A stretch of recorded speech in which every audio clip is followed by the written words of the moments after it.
Céline Dion en convalescence, un proche lance un message d'espoir: on n'est pas à l'abri de sa mort proche. Si les fans s'étaient fait à l'idée de ne plus la voir sur scène, il se peut que Céline Dion fasse son grand retour de toute sa vie.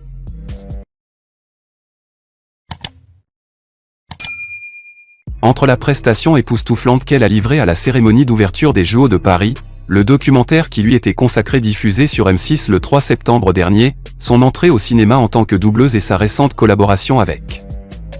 Du moins, c'est ce que l'un de ses proches a récemment sous-entendu. 3 ans, cela fait maintenant 3 ans que Céline Dion s'est éloignée de la scène afin de prendre soin d'elle. On s'en souvient encore, en 2022, la chanteuse avait été contrainte d'annuler sa tournée mondiale après avoir découvert qu'elle était atteinte du syndrome de la personne raide, une maladie neurologique rare. Malgré les douleurs qui la paralysent, la star internationale a continué. Céline est morte. Céline Dion est au centre de l'attention.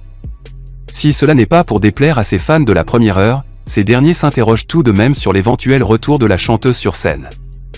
C'est probablement la question à 1 million d'euros. Quand Céline Dion remontera-t-elle sur scène? Si l'artiste canadienne ne s'est pas exprimée à ce sujet, l'un de ses proches, lui aussi bien connu et apprécié du public francophone, a glissé une information qui n'a pas échappé aux fans. Invité sur. En se prêtant à rêver du retour de Céline Dion, on imaginait forcément la chanteuse sur scène, micro à la main, faisant face à une foule en délire.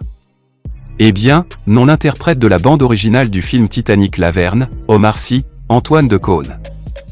Magistrale et unique, Céline Dion est une star planétaire qui célèbre 45 ans de carrière. Retour sur ses tubes iconiques à travers le livre de Jérôme Parer dans Musicaline.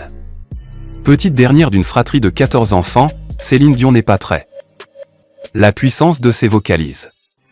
En 1980, sa mère et son frère décident de lui faire enregistrer un titre. Ce n'était qu'un rêve, succès immédiat. Le producteur René Angéli fait sa rencontre alors qu'elle est âgée de 12 ans et repère son potentiel.